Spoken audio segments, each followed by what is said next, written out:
ಧರ್ಮಸ್ಥಳ ಪ್ರಕರಣದಲ್ಲಿ AI video ಸೃಷ್ಟಿಸಿದಂತಹ YouTuber ಸಮೀರ್ಗೆ Belthangady ಪೊಲೀಸರು ಹಲವು ಬಾರಿ ನೋಟಿಸ್ ನೀಡಿದ್ದು ಆದರೂ ಸಮೀರ್ ಲ್ಯಾಪ್ಟಾಪ್ ಮೊಬೈಲ್ ಕೊಡದೆ ಕಳ್ಳಾಟ ಆಡ್ತಾ ಇದ್ದ.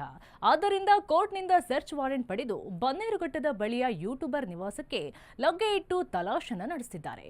ಮತ್ತೊಂದೆಡೆ ನಿನ್ನೆಯೇ ಎಸ್ಐಟಿ ಕಚೇರಿಯಲ್ಲಿ ಯೂಟ್ಯೂಬರ್ ಅಭಿಷೇಕ್ಗೆ ಎಸ್ಐಟಿ ವಿಚಾರಣೆಯನ್ನ ಮಾಡಿತು.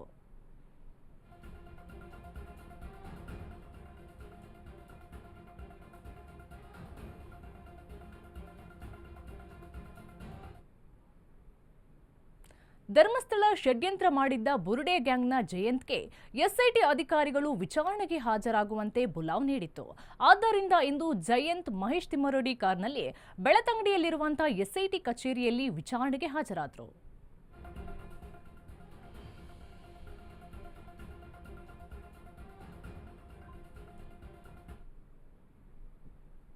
ಕಾಂಗ್ರೆಸ್ ಪಕ್ಷದ ಶಾಸಕರಿಂದಲೂ ಧರ್ಮಸ್ಥಳ ಚಲೋ ವಿಚಾರಕ್ಕೆ ಗೃಹ ಸಚಿವ ಡಾಕ್ಟರ್ ಜಿ ಪರಮೇಶ್ವರ್ ಪ್ರತಿಕ್ರಿಯೆಯನ್ನು ಕೊಟ್ಟಿದ್ದಾರೆ.